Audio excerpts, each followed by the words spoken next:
So for most businesses, if we are looking to create a business plan, this is often because we're planning a period of growth and we want to get to here, and this is how we are planning to do it.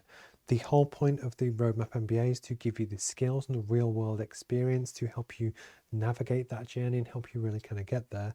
And yes, in the next section, we're actually going to talk about investing and actually what can you buy, what can you invest in to help your business improve. But a really important thing in terms of your strategy is to also think, what happens if the growth does not materialize? If you go out and you borrow $1 million to invest in sales, often that could be a debt investment, it could be an equity investment. But what if the sales don't come through? Does that mean that you've invested in a way that your overhead has grown and you can't service that and you could go bust? And it's a really important thing to mitigate and really understand. There are different options that you have to plan growth, but also think through what happens if that growth does not come. What if that growth does not materialize? And could that have an artificially large impact on your business that it might change your thinking before you actually take on investment? Relating to this as well, part of my background is to do with mergers and acquisitions.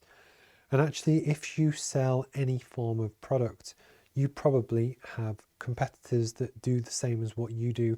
And there might even be, you have this one main competitor that you hate and you compete with directly head to head on lots of different things.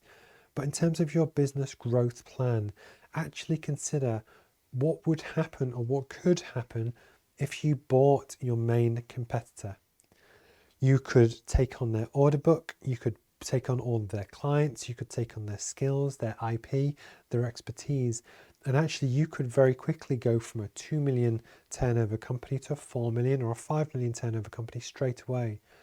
But actually there's lots of things to consider when you're looking to grow a company, and it doesn't just have to be organic growth, which is when you take your normal company and you do normal stuff like sales and marketing to bring that in. Inorganic growth, which is basically when you artificially accelerate growth, could be M&A, so mergers and acquisitions, to actually buy companies that either you compete with that sell the same thing to really grow very quickly, but also consider actually buying your main suppliers, so that if you are a £2 million turnover company and you currently outsource a lot of stuff to a company over here that make things for you, what if you bought that company? You might actually become a lot more profitable and have more control over your supply chain. But it's a different mindset shift to really help understand everything that you have at your disposal to help grow the company, but also mitigate that with a conscious awareness of what happens if it goes wrong. What if the growth does not materialize, and actually is there a way to mitigate that risk? And last but not least, when you're looking at all of these options to grow the company, essentially what you want to do is look for the one that can give you the biggest growth potential, but ideally with the lowest risk.